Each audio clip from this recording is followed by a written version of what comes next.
Buenos días. Vamos a tomar hoy el Evangelio de San Juan, en el capítulo 20, versículos del 19 al 23.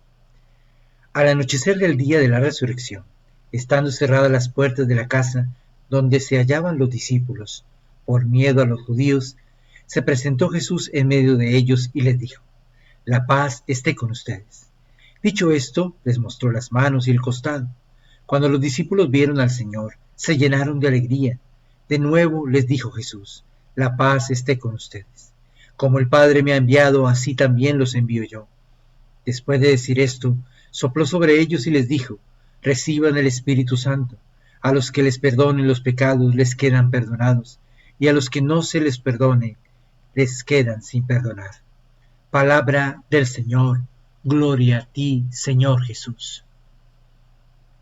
Para comprender mejor la experiencia de fe, podríamos hacer hoy un ejercicio de equipararla con la experiencia de maduración del ser humano y desde ahí intentar ubicarnos en qué estado de nuestra fe estamos y cómo podríamos madurar con la experiencia del Espíritu Santo.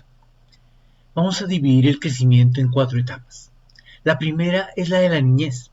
Los niños creen lo que les dice su mamá, su papá o su profesor. Las personas mayores son las que les dan seguridad y sentido. Solos no se sienten capaces de afrontar los peligros que constantemente los acechan. No se imaginan la vida sin tener estas personas a su lado. Una segunda etapa en el camino de la fe es la que viven los jóvenes, que creen en lo que ven hacer a sus mayores y no en lo que les dicen. Ellos exigen coherencia, resultados. No creen en todo lo que se les dice. Necesitan pruebas, al estilo de Tomás, que necesitaba ver las heridas en las manos, en los pies y en el costado del Señor. La tercera etapa es la de los adultos, que creen solamente en lo que ellos mismos hacen y no en lo que les dicen los demás o en lo que ven hacer a otros. Las personas adultas se van haciendo autónomas, se rigen por sus propios principios. Un adulto sabe que lo que él mismo no hace, nadie lo hará por él. La cuarta etapa que vivimos en nuestro camino de fe es la del anciano, que cree en Dios sin más. Ha vivido muchas experiencias y se ha ido desengañando de infinidad de seguridades pasajeras que tuvo a lo largo de su existencia. Confió en sus estudios, en su trabajo, en sus amistades, en las posesiones que tuvo, pero poco a poco se ha dado cuenta de que todo esto no era más que vanidades. Sabe que se acerca el momento definitivo del encuentro con el único Señor de su vida. Lo que está detrás de todo esto es la experiencia del despojo, que vamos viviendo cada día y que acentúa y se acentúa a medida que pasan los años. Un anciano ya no tiene papá ni mamá, ya no tiene profesores, ya no tiene modelos de referencia entre los adultos, ya no se tiene ni siquiera a sí mismo, pues se siente sin fuerzas. No tiene otra alternativa que abandonarse en las manos de Dios, como el niño de pecho en los brazos de su madre. La vida nos va despojando poco a poco de nuestras seguridades, hasta que nos pide entregar la misma vida. Pero entonces la pregunta sería: ¿solo los ancianos pueden llegar a tener una fe madura y vigorosa? Yo creo que en cuestiones de fe no depende de la edad, sino de la capacidad de cada uno de luchar contra las enfermedades espirituales que impiden el crecimiento y que en ocasiones matan la fe de manera prematura. ¿A qué me refiero? Al igual que la experiencia humana de crecimiento, nuestra vida se enfrenta a 2 realidades determinantes. Para el mundo son normales, pero para la vida espiritual son enfermedades que pueden llegar a ser letales. ¿Cuáles son? La primera es las seguridades. El ser humano, desde que deja de ser niño hasta su adultez mayor, es bombardeado con una cantidad de propuestas que pretenden devolverle la seguridad que sentía en brazos de sus padres. ¿Cuáles son? El dinero, la fama, los seguidores en sus redes, las modas, las ideologías que nos determinan como seres humanos auténticos, aunque esa autenticidad sea falsa, ya que terminan siendo una tendencia global. Cada uno de esos escenarios nos hace sentir seguros, como si hubiésemos conquistado un escalón más en el camino de ser mejores personas, o por lo menos personas de éxito. Todas ellas no admiten a Dios como fin, y ni siquiera como un medio. Todas ellas dejan a Dios al margen como un accesorio, pero no como la seguridad y el soporte de la existencia. ¿Recuerdan las tentaciones de Jesús? Tenían que ver directamente con esto. La segunda realidad que vivimos en este mundo es el ruido, no solamente entendido como sonidos interminables y sin pausa que abruman nuestros oídos y nuestras mentes a través de la tecnología y ofertas de audiovisuales que, sobre pretexto de entretener, lo que hacen es un sutil trabajo de seducción hacia el consumo de los bienes materiales e inmateriales que alimentan la prolongación de un sistema globalizado de poder, donde unos pocos, a costa de la mayoría, se hacen más ricos. Ese ruido que entretiene nos desconecta del silencio interior, dejándolo totalmente al margen de nuestra vida. Tanto así que nos desesperamos cuando hay demasiado silencio. Nos asusta e incomoda, a tal punto que corremos a ver algo en nuestro celular o a prender la televisión o a prender nuestro ordenador o a llamar a alguien para evitar el silencio. Casi que el silencio se convierte en un enemigo que podría enloquecernos. Tristemente, la fe se alimenta en el silencio, ya que es en el silencio de nuestro corazón y de nuestra mente donde la voz de Dios resuena y el Señor nos instruye en el camino de maduración. Es el silencio el lugar privilegiado de relación íntima y profunda con el Maestro. ¿Recuerdas cómo buscaba Jesús la soledad y el silencio para intimar con su Padre?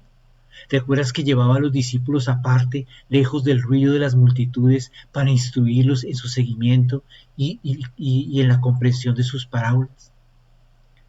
Por eso es que los ancianos tienen una mayor experiencia de fe, porque cuando somos ancianos preferimos alejarnos del ruido de la sociedad, algunos por voluntad propia y otros porque la misma sociedad o sus familiares los aíslan. El Espíritu Santo viene a sanar estas dos grandes enfermedades y no se trata de aislarnos del mundo y vivir como ermitaños, lejos de la tecnología y del ruido de la sociedad, no. Se trata de que vivamos en el mundo, pero sin dejarnos seducir por las seguridades finitas que al morir se quedan aquí y nos dejan en el vacío, sin ninguna clase de soporte para la eternidad. Pues si la vida dependió de lo temporal y nunca se soportó sobre los valores eternos, ¿qué nos sostendrá después de esta vida? Lo que fue todo para ti aquí, allá solo será una nada eterna, condenados a la nada y lo que es peor, a la ausencia de Dios. El Espíritu Santo viene a silenciar tu vida para que en el silencio de tu corazón el Señor revele la verdad, haga amistad contigo, te eduque en los valores eternos y aprendas a desprenderte y a soltarte en los brazos de tu Padre Celestial y puedas disfrutar desde aquí de su presencia, de su amor, de sus bendiciones. El Espíritu Santo viene con su poder a llevarte sobre alas de águila a niveles de felicidad que no sospechabas que existían, a niveles de paz que el mundo no puede dar, pues no depende de nada de aquí, sino del dueño y Señor del universo. Pidámosle al Señor Espíritu Santo, que nos arrebate de las seguridades de este mundo y nos lleve a descansar en las seguridades eternas que no se agotan, que no se compran, que son gratuitas y que son eternas. Y pidámosle también que rompa el ruido y nos lleve al silencio de nuestro corazón para oír la voz de Dios, que quien escucha su voz nunca vuelve a ser el mismo. Ven, Espíritu Santo, llena los corazones de tus fieles y enciende en ellos la llama de tu amor. Ven, Espíritu Santo, y renueva la faz de la tierra. Ven, Espíritu Santo, acalla nuestras mentes y nuestros corazones y llévanos a un encuentro personal con el Señor. Llévanos a tener hambre y sed de la palabra de Dios, del cuerpo de nuestro Señor Jesucristo en la Eucaristía, del diálogo continuo con el Señor en la oración, a necesitarlo, que nuestra vida necesite diariamente escuchar la palabra de Dios, hacer silencio y escuchar la voz de Dios en nuestro interior, hacer amistad con el amado, porque Él nos ama profundamente y quiere que nosotros nos dejemos amar, pero no puede hacerlo en medio del ruido, en medio de tantas actividades. No puede hacerlo si es un accesorio en nuestra vida. Lo puede hacer si es el centro de nuestra existencia, si es el soporte de nuestro ser. Por eso ven, Espíritu Santo, y depura en nosotros todo lo que no sea de Dios, todo lo que margine a Dios, todo lo que lo ponga en un segundo plano, para que el Señor de señores sea el Rey de nuestro corazón, el centro de nuestra vida, y podamos hablar con Él continuamente, crecer en la fe, madurar cada día más en la fe, para amarte cada día más, para ver tu obrar en todo lo que nos rodea y para ser instrumentos de tu amor y de tu gracia para todos los que nos rodean, para sentir la paz que el mundo no puede dar. Y nada ni nadie nos separe del amor de Dios, y nada ni nadie puede arrebatarnos la felicidad que tú, Señor, nos puedes dar. Ven, Espíritu Santo, ven, fuerza de Dios, ven, poder de Dios a nuestros corazones. Amén. El Señor esté con vosotros. Y la bendición de Dios Todopoderoso, Padre, Hijo y Espíritu Santo descienda sobre vosotros y os acompañe siempre. Un feliz día para todos.